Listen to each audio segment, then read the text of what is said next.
Hello, this is Pastor Scott Conway with QX Church. You can find us online at qxchurch.org or, of course, our YouTube channel for a lot of our messages. We're experimenting with the Google Hangouts again. My audience is this way, and my notes are actually right here. We're doing the webcam right off of my computer, so we'll just find out how well this works. So welcome if you're watching us live or listening to us live, and if you're watching the video or listening to the audio, just know we're kind of continuing our experiment. We're trying something a little bit different with the Google Hangout today, and so that'll be part of our ongoing experiment until we kind of figure out exactly what we're doing. All right, today, QX Women, lesson number 1 for QX Church. And we're talking about God's high regard for women. It's common in non-religious circles to consider that God has a very low opinion of women, that God disrespects women, devalues women, considers them no more than property, which has kind of some interesting twists to it. But we're going to be talking about God's high regard for women. Now, is it true that we've had a lot of sexism in the church? Of course that's true. Is it true that men tend to be on the top? Yes, of course, that's also true. Is it true that we have male bishops, but we don't have female bishops? We have male priests, but we have female nuns. There's a difference between the way the church historically has regarded men and women. And one of the things, of course, an assumption there is that therefore that must obviously be what the Bible has to say about women. But there's a lot of interesting things about it that have been overlooked over the years. Now, part of it, if you're in a patriarchal society, if you're in a culture that's dominated by men, and you have some very easy, obvious interpretations that seem to indicate that men are supposed to be in charge, men are supposed to be the bosses, women are supposed to submit, and that's just the way it is. Will you ever really take a look at the issue? Will you ever really take a look at how God regards women, or will you just kind of go with what your culture says and never take a second look? That tends to be what we do as people. And so as culture changes, as things shift, one of the things that we do here at QX Church is we take another look. We dig in and we see, okay, we see society is shifting. Now, there's a couple of different things to look at. One is, do we need to stand in opposition to this shift? Do we need to take a stand and say, no, that is not the way it's allowed to be? Another way to look at it is whether or not the shift should happen in the church, but that when it's happening in society around us, well, it's happening in society around us. That we will be an island of difference, where we will do it differently, but we won't fight to try to get the entire culture to do it the way that we do it. And then there's different interpretations where you take a look at things when something shifts that prompts you to take a look at something that maybe you never otherwise would have looked at. Now, as women have been kind of coming into their own, as they've been regarded as equals, so they've been regarded as equally capable in a lot of arenas, as they've been regarded as just as smart, able to get just the same education, able to go out in the workforce and really make money. And as we've shifted society so that we're no longer in that place where, the classic, the woman's work is never done, that we can take another look at this. Now, one of the things to keep in mind is, of course, the cultural context. Up until recent years, recent generations, literally a woman's work was never done. If part of her job was to prepare food for her family, I mean, think about this. Think about, certainly complaints I hear from both men and women about how much of their day is spent grocery shopping, that they'll spend 2 hours in the store once every week or two, sometimes 2 or 3 times in a week, depending upon what's going on in their household, how long it takes to prepare food. Well, back this up 100 or 200 years, where there's no refrigerator, there's no microwave, where if you have an oven, it's like, the pot-bellied stove. You don't have a dial that you can turn. You don't have a stove, you can just turn the dial and poof, you have heat. Whether it's electric or a gas stove, just that part of life, day-to-day eating. You're trying to prep food. How long is that going to take now? There's no freezer, there's no refrigerator, there's no appliances. Then you have to do laundry, but you have no washing machine, you have no dryer. all of the modern conveniences, all the modern appliances that we use, that we've invented in an attempt to alleviate some of the work that used to take all day and to be able to simplify life, has allowed us to let women out of the house. Because it used to be someone had to be in the house, someone had to be doing this. And as between men and women, we as cultures around the world, by and large, chose women for the house and had men go out and earn the money, do the jobs, do the various and sundry tasks that required their outside labor. Now, does that mean women didn't do outside labor? No, women were doing outside labor as well. And they've always been doing outside labor. And we'll explore that when we get into the Proverbs 31 woman. So as we talk about God's view of women, we're going to use the Bible. We're going to talk about some of the surrounding cultures. We're going to open up with a controversial one, the certificate of divorce. In Deuteronomy 24:1, we're told when a man has taken a wife and married her, and it comes to pass that she find no favor in his eyes, because he has found a cause of indecency in her, then let him write her a certificate of divorce and give it to her and send her out of his house. So, classic divorce. He's allowed to divorce his wife. Well, men in all of the surrounding cultures were always allowed to divorce their wives. In surrounding cultures, though, a certificate of divorce was only given for royal women or for noble women. So one of the curious things about the cultures that surrounded them is when this rule that women were entitled to a certificate of divorce. This wasn't a power to the men. This was diminishing the power of the man, saying you have to give her a certificate of divorce. Part of the wording of the certificate of divorce is she may marry whomever she chooses, which is also an interesting phrase. In a culture, in a society where families would typically choose a girl's husband, at least a girl's first husband, that the certificate of divorce allowed her to make the choice. It specifically said she may marry whomever she chooses. Now, would she consult with her family? Of course, that would be, typically expected in the culture, but she had a right to make the choice. That's the way it worked. And if you were a royal woman or a noble woman, you had the certificate. Now, what made the certificate so important? What made it so important to have this so that she could marry whomever she chose is because in surrounding cultures, husbands had a different set of rights. First, husbands had a lifelong right to return. So a man could divorce his wife, say, I divorce you, and leave. And at any time in her life, he could show up on the door, and he had a lifelong right to return for a wife and her children if she had no certificate. So this document did two things. It greatly reduced the rights of Jewish men. The Jewish men did not have the same power that non-Jewish men had in the surrounding nations and the surrounding territories, according to the laws of the lands near Israel. That the Jewish men, the power that they had over the women in their lives compared to surrounding cultures, it treated every woman as a noble, as a royal, compared to the cultures around them.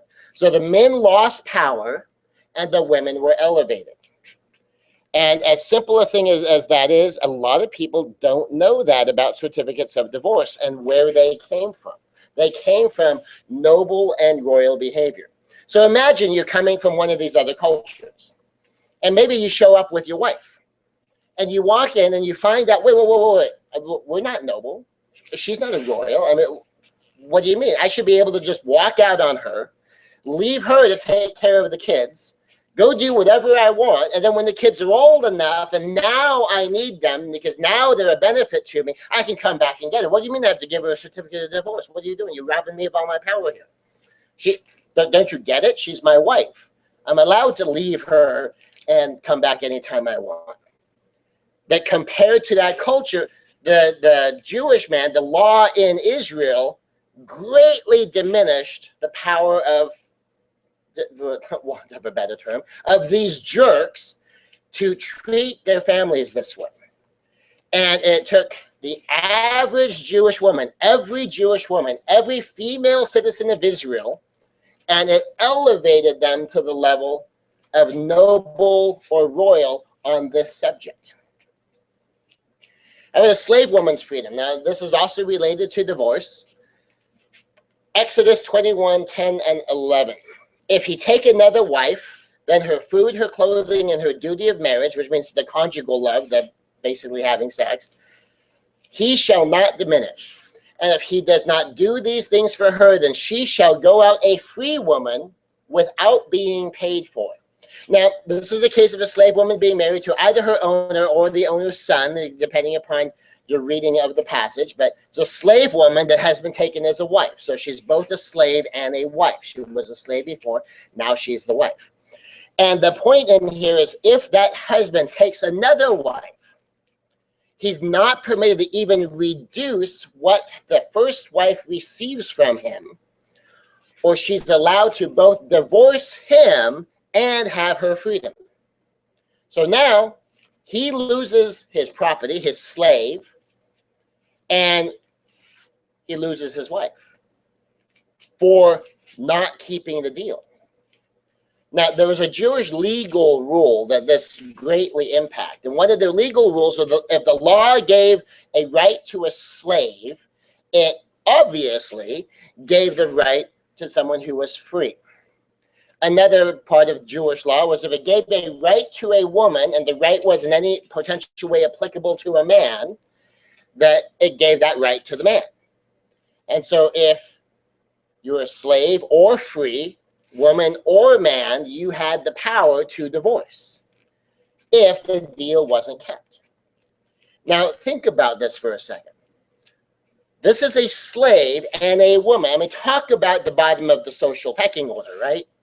And so if men tend to dominate in the patriarchy and women tend to be secondary in the patriarchy, if obviously the free people, the slave owners dominate while the slaves are the property, and they had different slavery rules. Basically, the slave had 7 years of service, and then they had the option to either stay or go free. So it's like a seven-year interview.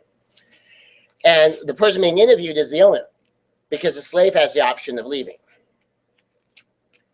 And with the slave owner, even if you're a permanent slave, even if you're staying as a slave, if you end up the spouse, you end up the wife, and your husband gets a second wife and just reduces your food, reduces your clothing, or reduces your right to have sex, which relates, of course, to your right to have children. And if he doesn't do those three things, he had to keep up all three of them, then she had the power to leave, and she was free. She didn't have to buy her freedom, and she could just leave. She had that power. And so the Jewish legal rule gave this power to the lowest of the low, not just a woman, but a slave woman, and gave her this right. So when I think about the level of respect that shows, not even just to women, but also even to the slaves. Sisters before Moses. Now, this is another interesting thing that gets overlooked a lot. In Numbers 27, verses 1 and 2. Then the daughters of Zelophehad, the son of Hepher, the son of Gilead, the son of Machir, the son of Manasseh, of the families of Manasseh, the son of Joseph, came near. And these were the names of the daughters: Mahia, Noah, and Hoglah, and Micah, and Tirzah. They stood before Moses, and before Eleazar the priest, and before the leaders, and all the congregation at the doorway of the tent of meeting. Now, what was going on is there was an inheritance question. And it's because this one particular man, Zelophehad, had 5 daughters. He didn't have sons. Now, normally, of course, the property would pass through the sons. You're dealing with your basic patriarchy. The property would go to sons, and it'd be the responsibility of the male heir to take care of the women. But in this particular case, there were no male heirs. And so there was no one who had the assigned responsibility to take care of the women for the women and on behalf of the women. And so these 5 women had a question.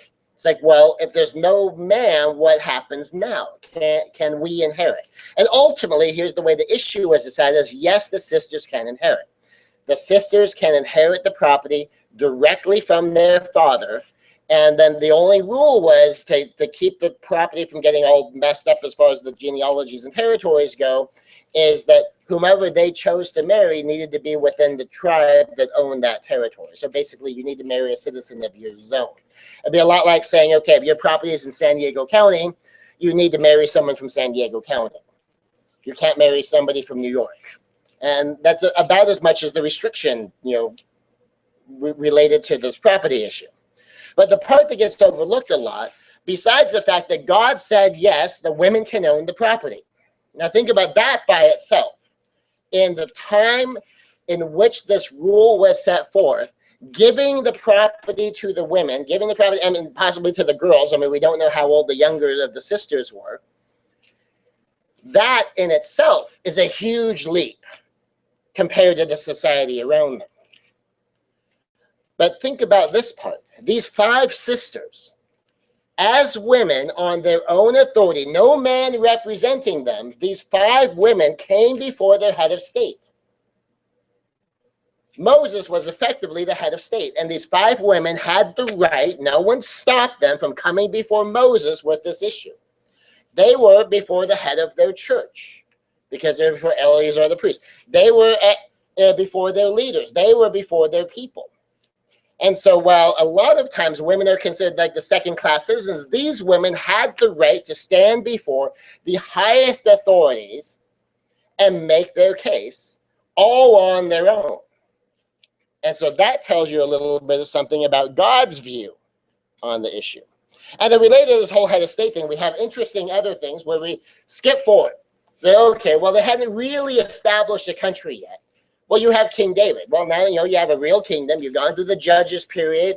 You had King Saul. Now you have King David, the second king of Israel. And 2 Samuel 14:4 says, and when the woman of Tekoa spake to the king, she fell on her face to the ground and did obeisance and said, help, O king. Now, think about this for a moment. Now, in this particular part, nothing actually had happened to her. I mean, she was part of a plot, really.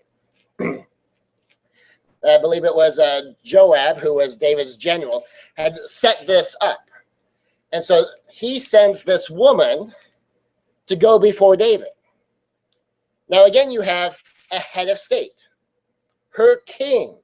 And this woman, on her own authority, has the power to stand before the king.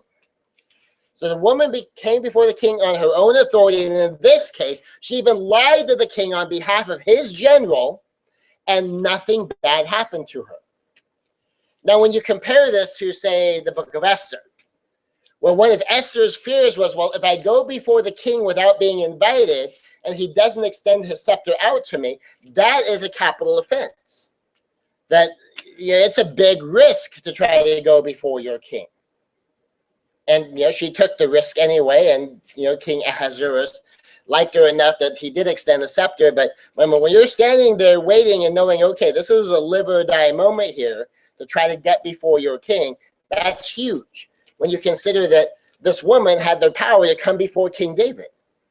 And the fact that he's, being lied to, she has no expectation that he's going to execute her for conspiring with his general to kind of make up the story. And then you have another story. The next king. Who's the next king after David? Solomon. 1 Kings 3:12. This is the classic, Solomon's wisdom of divide the baby in half. Then came there 2 women that were harlots unto the king and stood before him. 2 women having a dispute. They were not only women, but harlots. Even so, they had a right to have their dispute heard by their head of state. Now think about this for a second. So if women were of lower station than men, where do you suppose harlots would land? Now what had happened is these 2 women, presumably both working together, both had babies. And during the course of one of the nights, one of the women accidentally smothered her baby and may or may not have taken the other one's baby. That was the big question. So they woke up in the morning, one baby was dead, one baby was alive. And the question before the court was, well, is the living baby my baby, or is the living baby her baby? And the women were fighting about it. And even though they were harlots, they still had a right to have their case heard by their king. And of course, that's the classic Solomon said, bring me a sword, let's divide the baby in half. And the woman said, no, let her have the baby. Solomon determined the true mother would be the one who had the greatest instinct to protect her baby. And the false mother, the one who knew she had switched babies, would be more willing to allow the baby to be divided. And so, he's making his decision. And that's the classic story of Solomon's wisdom, of how he was able to get them to reveal themselves. But the part that, of course, gets overlooked is the fact that these are women, these are harlots who had the right to come before their king. I mean, how amazing is that? The woman at the well, just in case we're thinking this is just a New Testament or an Old Testament thing. John 4:9. So this is where Jesus and the disciples are traveling. Jesus is hanging out at the well while the guys go into Samaria to go pick up some supplies. And this woman comes to the well in midday. And there's some extra issues connected to that. But John 4:9, thus then saith the woman of Samaria unto him, how is it that thou, being a Jew, askest drink of me, which am a woman of Samaria? For the Jews have no dealings with the Samaritans. Now, Jesus is doing a whole bunch of things here because Jesus is, growing up in a patriarchal culture. And in this patriarchal culture, if you're a Jewish man by yourself, you're not going to be talking to some woman by herself. It's just not done. So Jesus broke actually a total of 3 rules simply by having this conversation, by asking her to draw water for him. First, Jewish men were not supposed to have conversations with random women. If a Jewish man's having a conversation with a woman, it's supposed to be a relative or a spouse. Second, Jews were not supposed to talk to Samaritans. That if you talk to a Samaritan, you only talk to a Samaritan if you had a reason to, like going and buying supplies. And even then, you try to keep it to a minimum. Because men weren't supposed to talk to random women, and Jews weren't supposed to talk to Samaritans. And third, her presence at the height of the day indicates she was an outcast. But that's why she's showing up by herself. She's not showing up at the more convenient times in the morning or the evening when it's cooler to draw water with everyone else. She's coming in midday when no one else is expected to be there. And that is the behavior of an outcast woman. So while Jesus, a man's not supposed to be talking to the woman according to the culture of his day, as Jesus, the Jew, is not supposed to be talking to the Samaritan according to the culture of his day. And as someone who is seeking to maintain his ritual cleanliness isn't supposed to be talking to someone who's unclean, and the very fact she's showing up at this time of day by itself would be enough to indicate that she's done something wrong that has her outcast here. And in particular, because Jesus is Jesus, Jesus knows her history. He knows what's going on. And it even comes up in the conversation. So it's not like we just have to suppose that he knows. Which are more reasons for him to distance himself from her, and instead he engages her in conversation. He talks to her and uses her as a means to reach the Samaritan people. And this is also another very unusual elevation of the status of women relative to the surrounding culture. Well, then we have an admittedly questionable story. It's commonly cited, but there's an academic question as to whether it belongs in the Bible. And this is the woman caught in adultery. This is from John 8:10. This is when Jesus lifted himself up and saw none but the woman. He said to her, "Woman, where are your accusers? Has no man condemned you?" And of course, this is part of where we get, "Let he who is without sin cast the first stone" from. And now the story, though, is consistent with Jesus' behavior. So it's not like we have this random story that tells something completely different from other stories.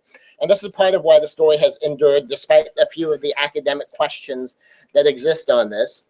And very commonly, seminary students will say, well, it's a questionable passage and we probably shouldn't use it. And others will say, well, but it fits. It fits with who Jesus was. It fits with how he talks. Really, some of the biggest issues, so you know what the question is some of the earliest manuscripts do not have this story. So when you back up to the earliest pieces of John we can find, some of them do not contain this story. So that's why there's a question about it. That it may have been a later insertion, or it's possible some of the manuscripts we found are missing it. Or it could have been an outside story and they were looking for a place to put it that's regarded as a real story that really happened.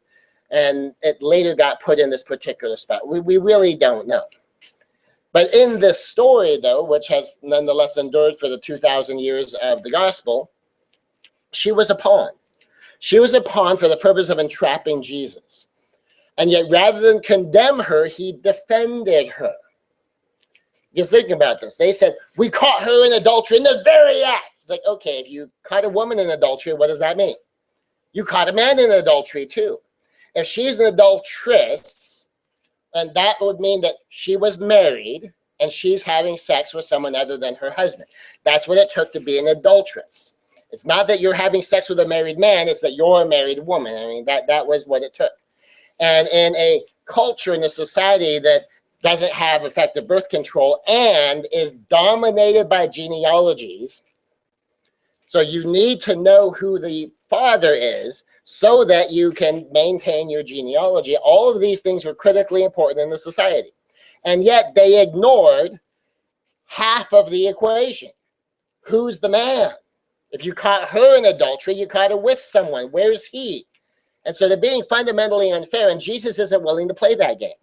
The man's already been let go, and he's letting the woman go too. And even though she committed a crime that, according to the strictures of Jewish law, means that she's worthy of stoning, he lets her go. He basically tells him, all right, look, you want to stone her? He who is without sin can stone her first. And there's a whole bunch of interpretation issues in there you can get into. What exactly was he saying? And what the heck was he writing in the sand, which is another question too. And so, but that's not the purpose of the study. We're just talking about how Jesus is showing regard and respect for women. There are the women at the tomb. Mark 16:1. When the Sabbath was over, Mary Magdalene, Mary, the mother of James, and Salome brought spices so they might go to anoint Jesus' body. Luke 24:10. It was Mary Magdalene, Joanna, Mary, the mother of Jesus, and the others with them who told this to the apostles. So God used 5 women to kick off the message of the resurrection. 4 are identified by name. The men came in later. The women were first. So we have Mary, Salome, and Joanna we have identified by name. And the men show up first. Now, one of the interesting things of having the women be the first witnesses, having the women be the first to testify to the fact that the tomb is empty, is that legally, according to the culture of the day, women weren't allowed to testify. Their testimony could be ignored. You could have 1,000 women say one thing. If a man testified the opposite, the man's testimony was taken as evidence. The women's testimony was ignored. And even though he's speaking into this culture, God nonetheless has his first witnesses be 5 women. Timothy's grandmother and mother.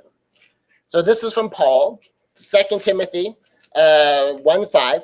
Says, I am mindful of the sincere faith within you, which first dwelt in your grandmother Lois and your mother Eunice, and I'm sure that is in you as well.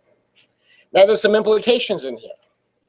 One of the biggest implications, of course, is that this is the example of the teaching of women that was passed down a generation to another woman first, and then through these women, jointly or singly, to Timothy. Now, this in and of itself doesn't tell you that, these women were teaching a grown-up man, because women were always allowed to teach children. And even in churches that don't allow women to be in leadership over men, they're still allowed to be in leadership over children. But the fact that Paul, who is considered, one of the most misogynist of the apostles and writers, he's praising women for the faith of his disciple, saying basically he credits his mother and he credits his grandmother. And so the one that supposedly is the one that is putting down women the most is here praising the instruction and faith of women to one of his top disciples, who would, of course, go on to be a bishop.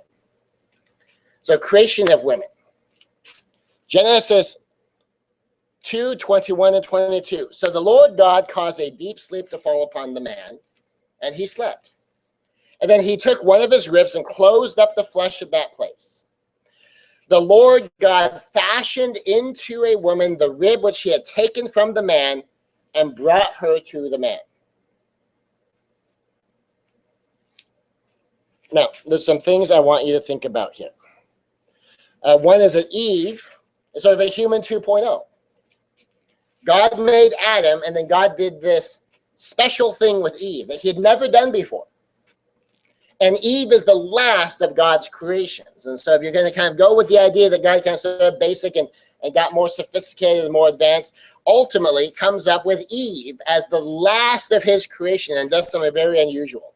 So woman is not only, or is the only living thing in God's creation not created out of dirt. Woman was created from man, a sort of next generation, a 2.0, if you will, of man. She was the final thing that God created, the final touch, the pièce de résistance. And why did God make her? God made her as the Ezer Kenegdo, the helping peer. Now, a lot of times we hear it as a helpmate. That's not good for man to be alone. Let me make a helper for him. And people tend to want to look at that helper term, that Ezer term of the one who helps, as though like she's like a secretary. She's an assistant. She's a servant. She's there to kind of boost him up and be his assistant. And one of the things I'll mention to people a lot is, think about this. If your kid needs help with math, are you going to find someone who's better at math or worse at math? You're going to find someone who's better at math. So you're going to find a superior. If you need to carry a 200-pound awkward table somewhere, you're going to find someone with about equal strength or someone with inferior strength, or do you have to have someone with superior strength? About an equal. Now, what if you need a secretary? What if you need, a executive assistant? Well, then what are you going to do? You're going to find another executive to help you, or you're going to find someone whose expertise is being in that secondary position? Well, then you're going to find that secondary position. So just the fact that helper term doesn't automatically mean that secondary position. Well, let's take this another step. Let's look in Scripture. Ezer, that helper word, is used twice to refer to women. The word is used 14 times referring to somebody else as the Ezer, God. 14 times God is called our helper with that exact same word. And the word kenegdo means a peer. And so the Ezer Kenegdo is a helping peer. I'm here to help you, and I am a peer. Now, being a peer doesn't mean that they do the same things. You can be equals and not have the same job. And, we know this from sports. I mean, you can have people who are best at, infield, outfield, batting, catching, pitching. Who can you do without if you're going to play a baseball game? Who can you do without if you're going to play a football game? We have people we normally think of as being in charge, but ultimately all of them are professional players, and that's what they do. And that you have the professional players that all peers with one another. Some will make more money or less money than others, and some have different positions that they play, but it doesn't mean that one's necessarily inferior to the other. It doesn't mean, well, you can just go away. In fact, some of the positions that might not have always been the most respected and well-known positions, those are pretty critical positions. I mean, we see the high-profile positions, but we don't think about how critical some of these other ones are. And so a peer doesn't mean you do the same thing. A peer doesn't mean you're the same. But a peer does mean you have equal value.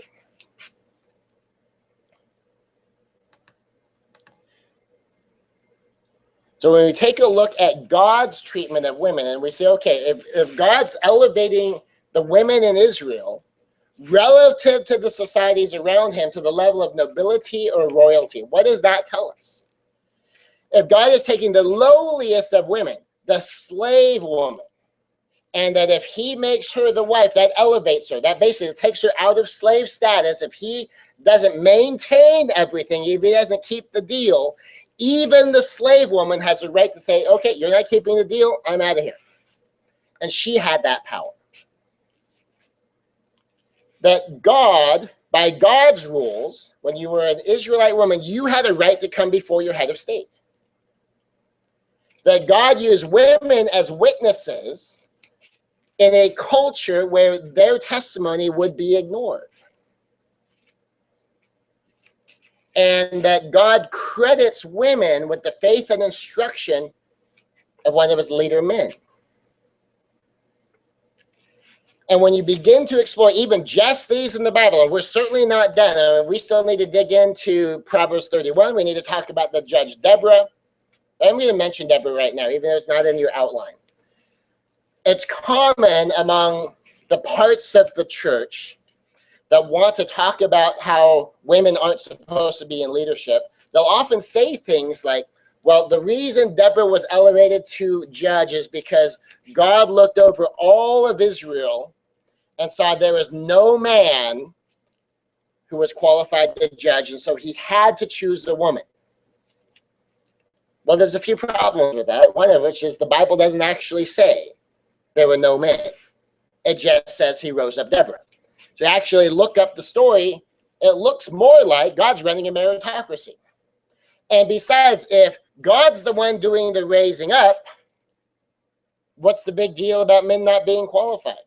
Because it's another popular theology that says God doesn't call the qualified, God qualifies the called. And for whatever reason, God chose a woman. Doesn't say that God chose the woman because there were no men. It just says God chose the woman. God chose Deborah. God raised Deborah up to be the judge. And even though she was the judge, which is the de facto head of state, I mean, she still was operating within the realm of some of the societal norms. She had children. She had a husband. She may or may not have been totally subject to her husband's authority in the household. It doesn't tell us one way or the other. We do know she was married. We don't know she had kids. And she, as a woman, regarded, the issues of war to be man's work. Now, is that just because men are men and women and women don't know anything about this stuff? Or does some of this just have to do with the culture of the day? That women are raised to have to do these tasks. You're not trained in this sort of thing. You're not experienced at this sort of thing. So that's supposed to belong to the realm of the people who do get trained for that, and that was the boys growing to be men. So we're going to talk about Deborah a little bit more next time. And so a lot of times we get so wrapped up in certain passages and certain verses, and some of these we will talk about. The idea of women keeping silent in the church. We're going to get into that. Wives submit to your husbands. We're going to get into that. That when you really look at what God was doing, especially compared to the cultures that surrounded him, you'll see that God was always taking a step up with women. That he was elevating women higher than the surrounding culture did, possibly higher than even the Jews would be comfortable with necessarily, but elevating them enough that, okay, this they can accept. This they can understand. This they can aspire to. And certainly part of the question is because God is dealing with human beings. God is dealing with human culture. And God seems to, historically, only drag them so far. Basically, let me drag them about as far as they're willing to go. And let me set the rules up as elevated as I think they will actually be able to follow. And to work from there. Now, what if the standard isn't just a clean, objective standard in the Bible, and we said, well, we're going to follow 3,000-year-old rules. That's going to be the law of the land is these 3,500-year-old rules. The law of the land is going to be these 2,000-year-old rules. And that's how we have to do everything. We're not allowed to have new technology. We're not allowed to have cultural evolution. We're not allowed to do things differently. We're not allowed to develop our economy. We're not allowed to do any of these things. We just have to be exactly like we were back then. That's one way to think. Most people don't think that way. They're somewhere in between. But another possibility is to look and say, hey, what was God consistently doing? He was consistently seeing what's going on in the culture and elevating the status of women relative to the culture in which he was doing his work.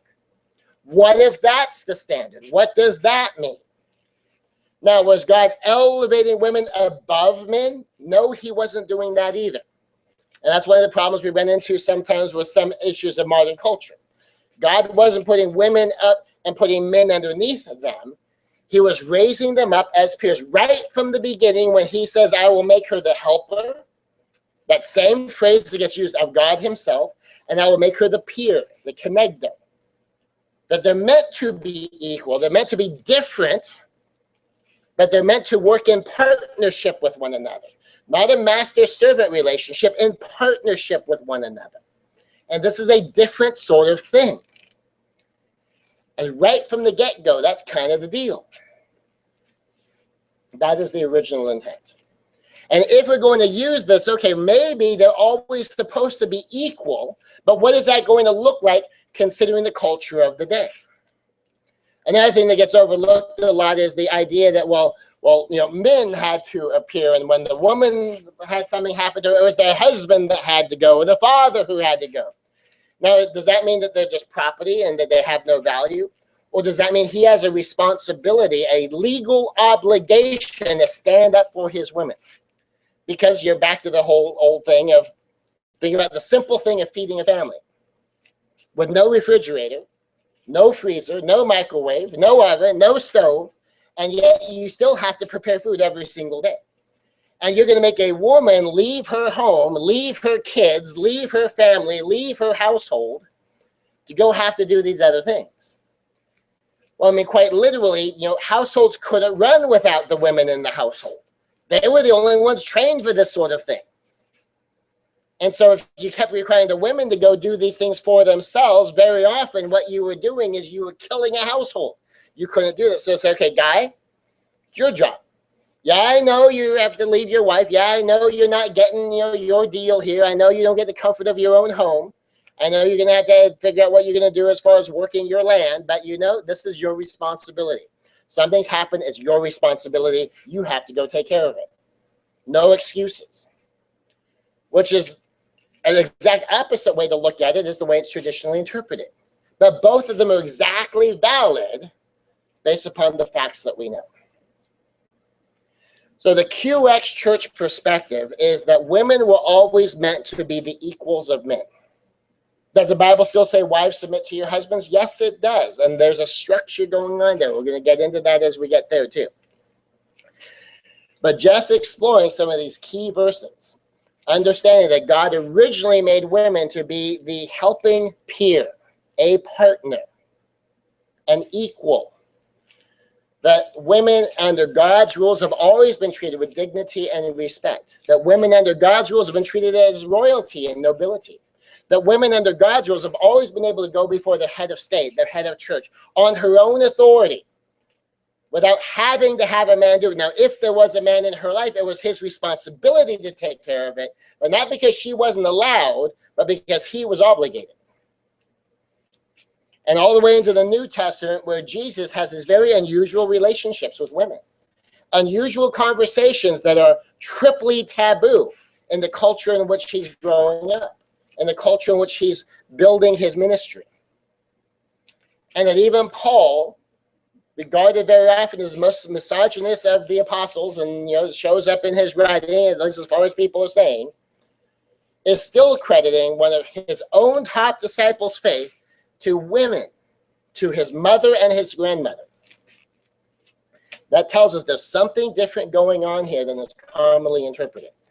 And as we continue in this series, we're going to continue with this idea that God has a high regard for women.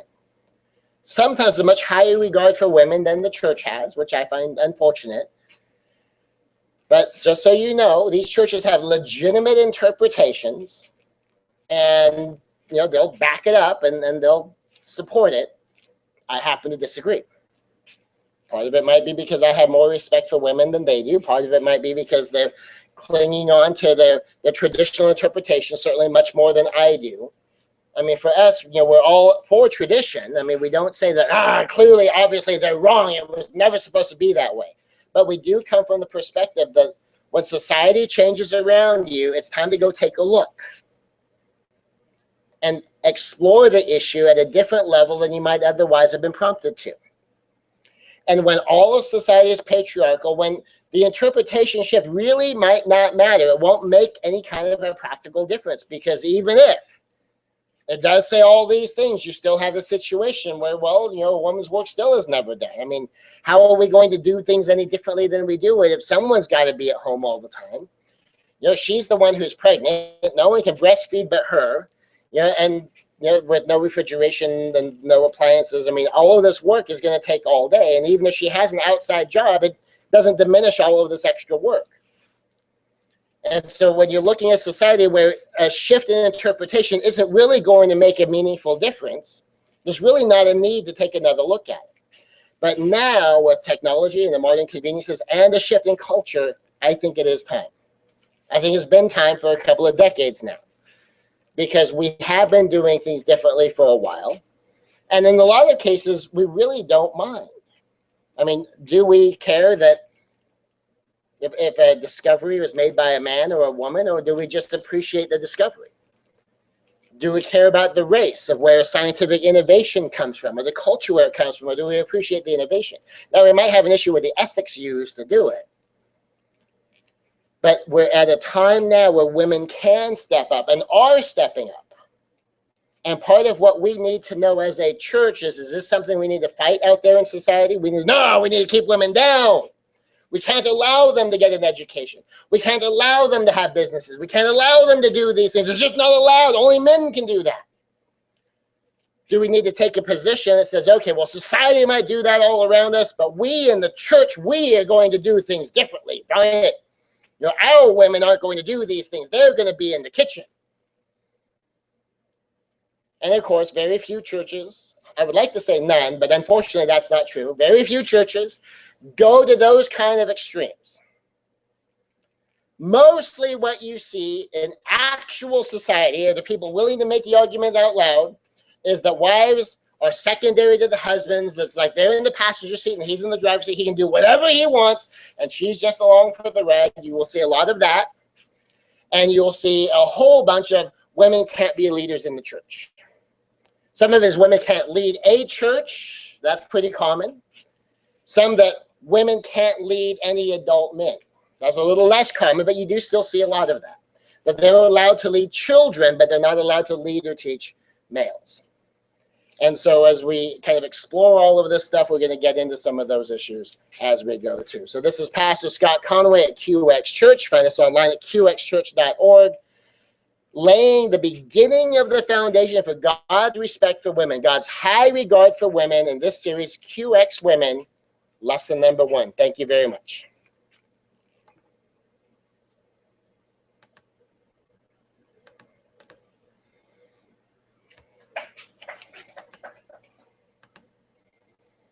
Okay, and we did that one on a Google Hangout, in case you were wondering. Oh, maybe we are still doing it on a Google Hangout.